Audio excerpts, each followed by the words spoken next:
What if the path to living a more vibrant and empowered life, full color, wasn't about doing more, but doing things in a way that matters? Welcome to the Full Color Wellness Podcast with Kat and Dr. Cynthia. These are real, unfiltered conversations about our curious journey through ancient wisdom and how it vibes with modern day trends. We're here to explore a version of health that isn't one size fits all, but personal and beautifully human. Are you ready to say yes? Let's dive in. Welcome back to Season 3, Episode 9. Before we begin, let's all just take a breath. In and out. Keep going a little bit longer. Beautiful. If you've listened to every episode of this season, thank you so much. We appreciate you.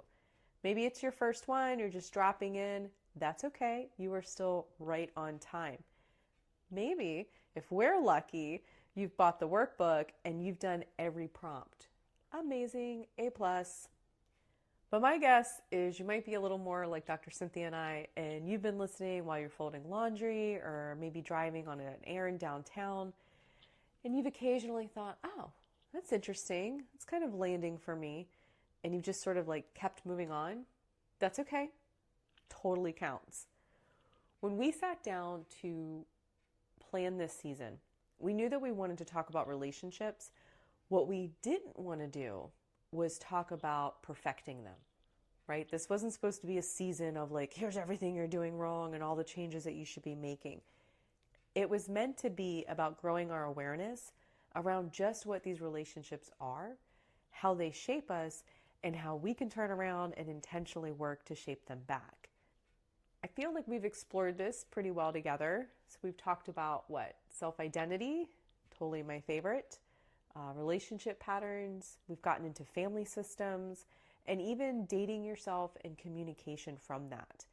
All of this has been about building that awareness, and that in itself is real progress in this space. I personally feel like this learning is super empowering. I agree. Learning, gaining insight can feel really empowering. Learning gets you excited, stimulates your mind. But I also think you can understand something and you can know what you need to do. Yeah. And still really struggle with actually doing it, with taking that first step. Oh, 100%. Yeah, it can feel really uncomfortable. So our goal this season has been to evolve ourselves and ultimately our relationships and how they impact us. Mm-hmm. And we've come to that time now where it's a little bit scary, taking that first step. You might feel vulnerable, a little bit naked at this time. Yeah. A little bit resistant perhaps, but fear not. We are here to help. We're going to start by talking about the most common things that get in the way as we're working to evolve these relationships. If any of these resonate for you, just remember that everyone's struggling with these things. Yeah. Very common. These are normal human patterns. Exactly. It's not a flaw. There's no judgment. It's just becoming aware of them, and then you can get past them. Conquer them! Yes. I like that enthusiasm. The first one we're going to talk about is anxiety. Anxiety getting in the way of addressing these relationships. What does that look like? I happen to know firsthand what this looks like. Some of it for me. I mean, I didn't want to call you out, but... Okay. Overthinking conversations. That's something, it's also sometimes called prepping, where you're just thinking, if I say this, what might they say? What might happen? You know, you're having these conversations over in your head, and you can get a little carried away with it because you can't control the outcome. And you can also start to imagine worst case scenarios. You're catastrophizing. You can also start to feel the physical symptoms in your body. You might feel tense. Your breathing might be a bit shallow. These things might get to a point where you're so overwhelmed by it that you just want to avoid the conversation entirely, which is not the goal, which I know you don't love when I try and do that. Why is this happening? We've talked in previous seasons about cortisol. You know, stress can increase your anxiety around this. You might have a fear of abandonment or rejection from previous relationships or things in your past. So as you're thinking about these conversations, you're fearing what's going to happen, that you might not have this person in your life anymore. And there's also attachment styles. I won't get into them, but there's attachment styles that are established when you're a child that you can play out in an adult relationship. And one of those is an anxious attachment style, where you feel a bit needy, you don't separate well from the person, and that could play into why this is so tough. Yeah. You can also spike your anxiety level up by just having sort of these energetic imbalances in your body. The two that often I see contribute to this position where you feel stuck in evolving your relationship, and it's because you feel so anxious around it, is because either you have this sort of disturbance in what we call the heart shen. So when your heart shen is super chilled out and happy, you feel very peaceful, you feel very calm, you kind of go through your day. And when it's been disturbed, it kicks on that overactive mind. So it's not surprising you talked to me about having that sort of playback loop, right, of overthinking the conversation itself. The other energetic imbalance that can contribute to this situation is called a liver-qi stagnation. If you think about your body having these different compartments, like around kind of these 5 key organs, there's a set of emotion and virtue that kind of lives in that compartment. So liver is the emotion of anger and frustration, and the virtue is love, which isn't super important for this conversation right now, but just so you know. When we become frustrated in our lives and we do what society wants us to do, which is kind of compartmentalize it, push it down and suppress it, it will cause liver qi stagnation. And that can lead to us being prone to feeling anxiety around this next step. Makes sense. So what can we do about this anxiety roadblock? One of the things I think is helpful, because when we get into a situation where we're anxious and we're trying to have a conversation, our mind's pinging around and we might fumble it. It's like we can't focus. Right. And so how do you get started? How do you take that first step? You can script the first sentence. Write it down if you want. Practice it out loud. Enough that you're comfortable with it, that when you get into this situation with this person where you're going to have the conversation, that's the first thing that comes out of your mouth. It sets the tone. It gets things kicked off, and you're over the hardest part, which is getting started. Also, anxiety can feel endless. We sometimes feel like our emotions aren't going to end, even though they are going to. You can set a time boundary. You can be honest and upfront. Hey, What's that look like? Well, I really want to have a conversation with you about this. It's really important to me to talk to you about it. I'm feeling super anxious about addressing this with you. So I'm just going to get it out. And then if we could pause after that and see how we're both feeling and sit with it for a second and then keep talking about it, that would be great. It sounds like a really good way to kind of manage the amount of anxiety throughout the conversation, because sometimes it can be the worst partner for communicating effectively. And there can be peaks of emotion throughout a conversation. So you want to give yourself that space to regulate that. And also to monitor your breathing before you start speaking to make sure you're keeping calm. And that's a nice way to do it. Like you did earlier, breathe out longer than you breathed in. Absolutely. And that's actually one of the Qigong exercises that we use to calm down that disturbance of the heart shen that I was talking about earlier. So you can just breathe nice and calmly, and it will resolve that disturbance that you have, which is creating that high level of anxiety. The liver that I mentioned, the Qigong exercise that we do for the liver involves kind of this gentle twisting from side to side. If you think about how the liver lives on the right side in that part of the body, when you're twisting, think of it as like wringing out all of that stagnant, excess, gross anger and frustration. And then when you come back to neutral and you relax, it allows that energy to sort of purge, kind of like detoxify your energetic body from those suppressed emotions. And when you have that clear energetic channel, it stops raising your anxiety because the energy is moving more freely. Gotcha. Yeah. Very interesting. The second roadblock is timing. What does that mean? You're going to tell yourself, this isn't the right moment to have this conversation.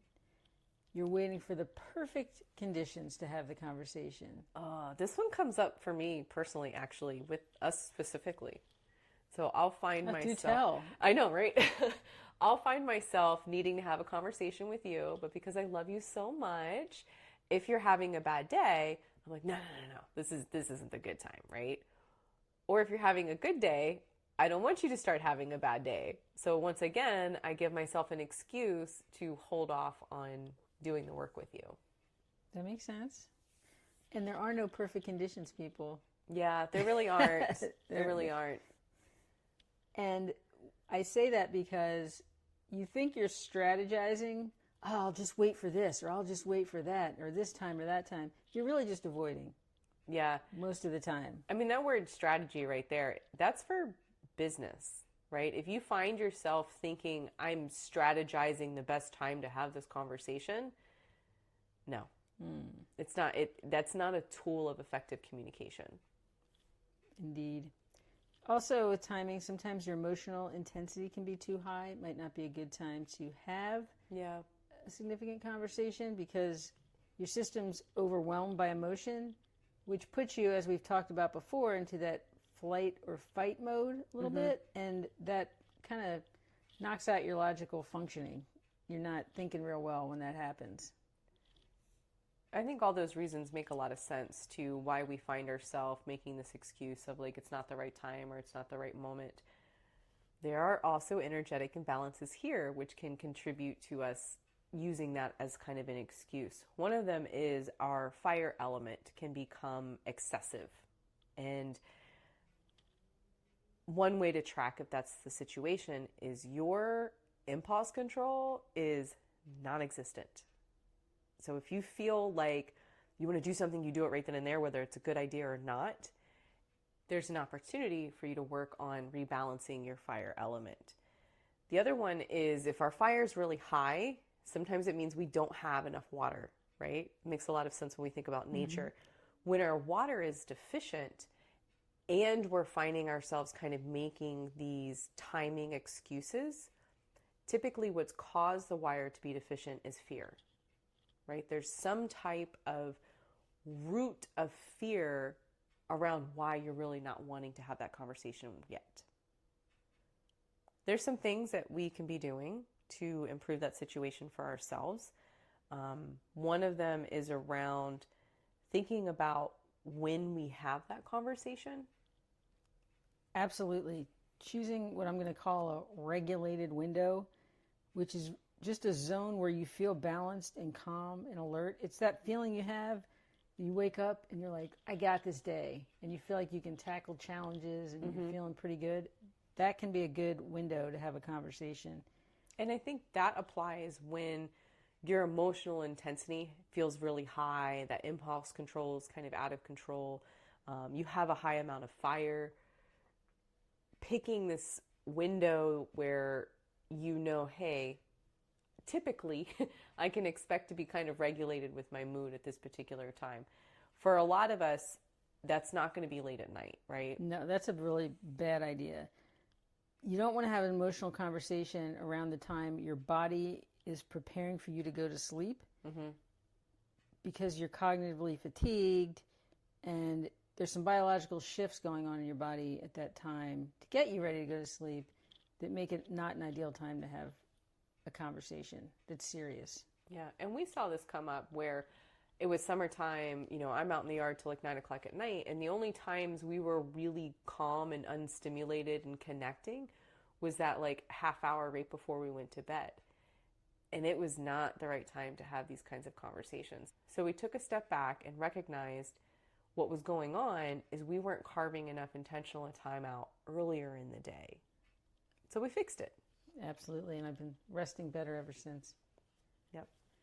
Another roadblock that we're going to talk about is access to the person that you want to talk to. You might have limited contact with this person. You only see them every year at Christmas, for example. Or you might be estranged from the family relationship or the friend, and it would be difficult to have a conversation or even reconnect with them. It adds a different element there.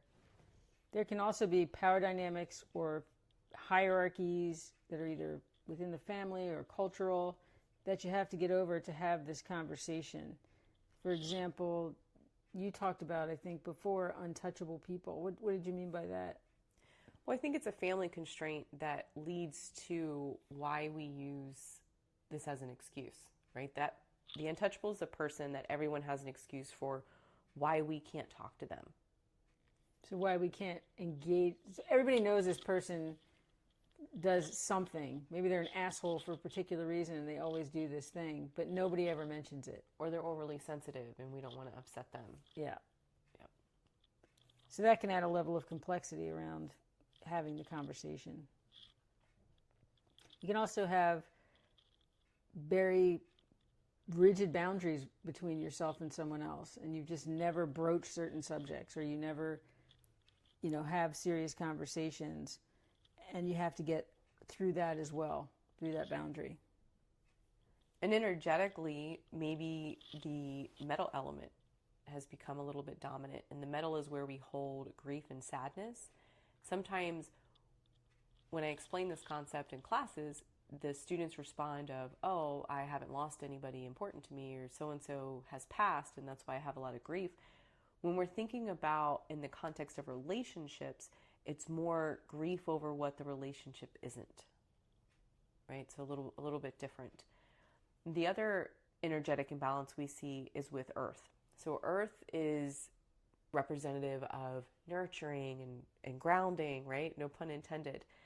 The problem is when we have an imbalance in this space, we become over-responsible for these people and we overgive, and it plays its way through those power dynamics we talked about of why you don't feel you can do the work with that person.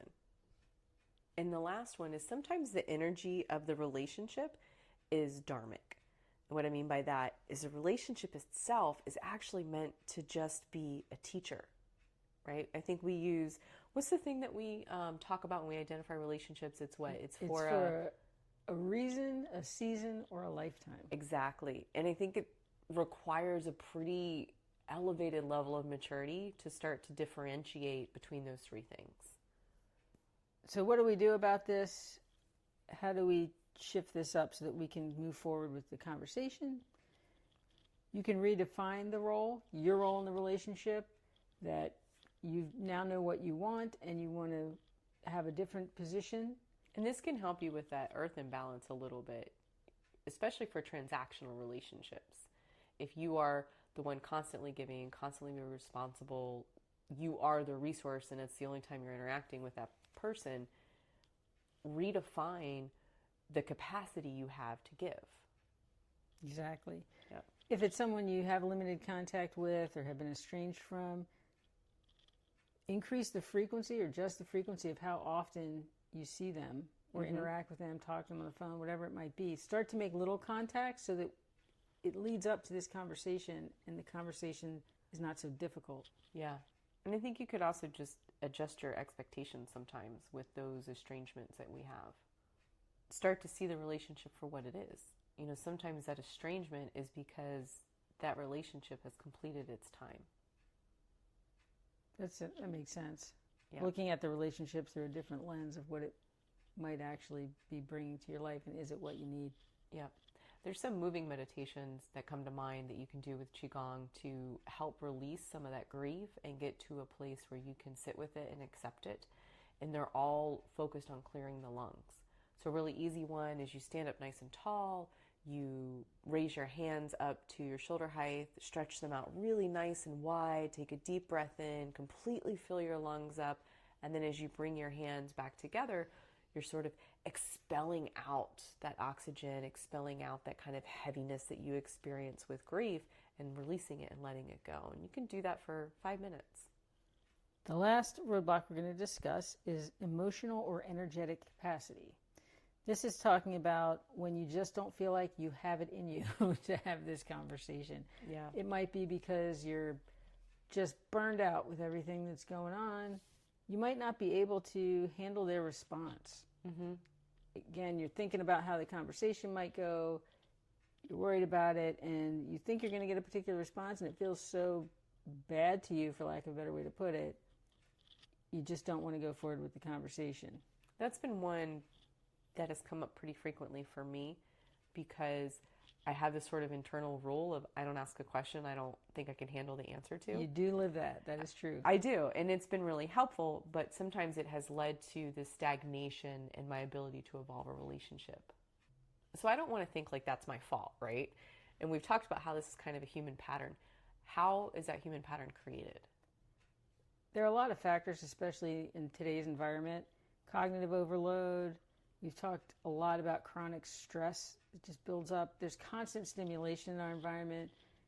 You know, you might have a long day working 9 to whenever at this job that requires a lot of you, and you come home and you think you're going to relax, and you put on the television and you're watching a show that might be a bit intense, and you think you're relaxing because you're sitting on the couch, but you still have the stimulation of the TV. You've got the stimulation of your phone. There's so many things going on. And this can really just deplete you. You can be emotionally depleted, cognitively depleted. It can take a lot out of you. So it's legitimate that you might not have the capacity at that time to have this conversation. Yeah, I mean, energetically, we call this chi deficiency, which is just energy depletion. So even from a traditional Chinese medicine point of view, it views it the exact same way. The ancient practices that we can lean into to kind of bring our chi, our energy back up, starts with, not surprising, some freaking sleep. Like good... What?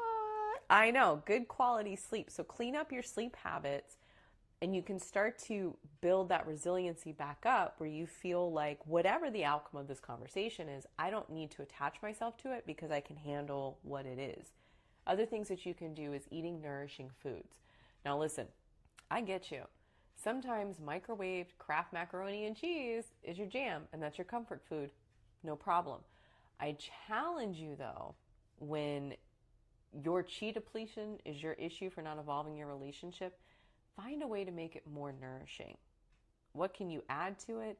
What different approach to preparation of that could you take to get some nutrients going on in there? So really seeking out those nourishing foods and just moving. There's a lot of Qigong moving meditations. The one that I like is Golden Ball. This can be really helpful for kind of cultivating and building your Qi back up. And then, I mean, Cynthia, you talked about it earlier, reducing our stimulation, right? I think the more depleted you are and the more energy you need should correlate with how much you reduce your stimulation. You may have to go full on into one of those like sensory float tanks, right? Like where they just shut everything down for you and you can completely relax. Maybe you're there. Recommend. Have done that. Yeah, we have. We've enjoyed it. What you said resonated with me because when I feel depleted or out of balance, I always look at my food, sleep, and exercise. And with sleep comes a reduced stimulation because I can't get a good night's sleep if I'm too stimulated before bedtime. Yeah. I mean, it's all about strengthening your body first. A couple of things you can also do is you can shorten the conversation. This doesn't have to be a half day sit down. Mm-hmm. You can keep it short as possible.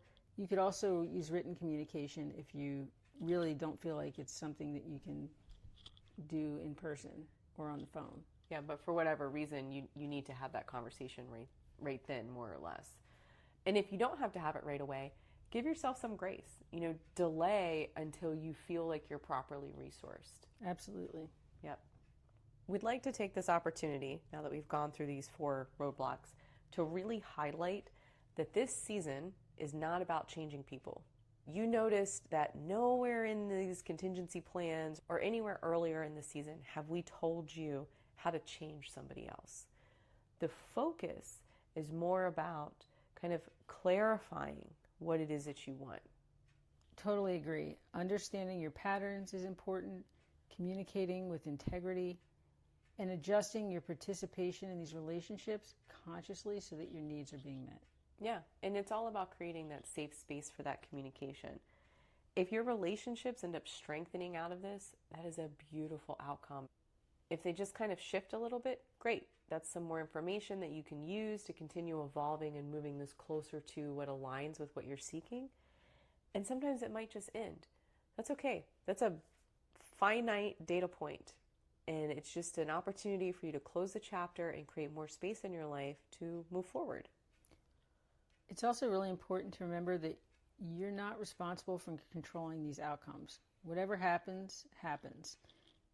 You just need to show up aligned with what you need and who you are and communicate that effectively, and that's it. Yep. We understand it takes a lot of courage to just start with examining some of these patterns, and we really hope that you lean into it. It can help you build some emotional maturity, which is going to be necessary for you to be able to start communicating clearly in these relationships. And that's the first step to evolving them. This could be literally the biggest generational impact you have of breaking these unconscious cycles. And the outcome becomes wellness through these aligned relationships. Not just wellness for you, but wellness for the people on the other end of them.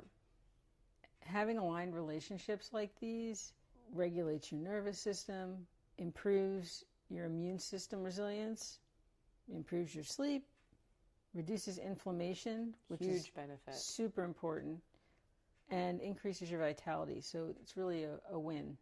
Yep. And when you have this harmony in these external relationships, it's reflected internally with energetic harmonization, which gives you that overall wellness and well-being.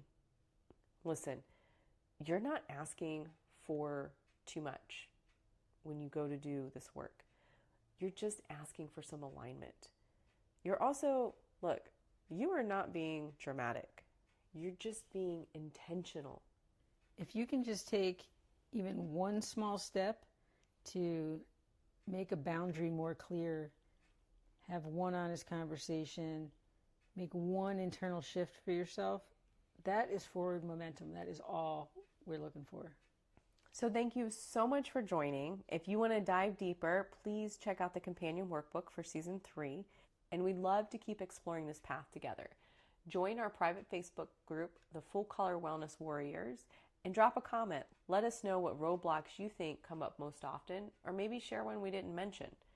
Before you leave, please share the wealth of health by liking and subscribing to our channel. And remember, this is your journey. It's all about taking these small, meaningful steps towards a healthier, happier you. Full color. Until next time, say yes to your well-being and take care.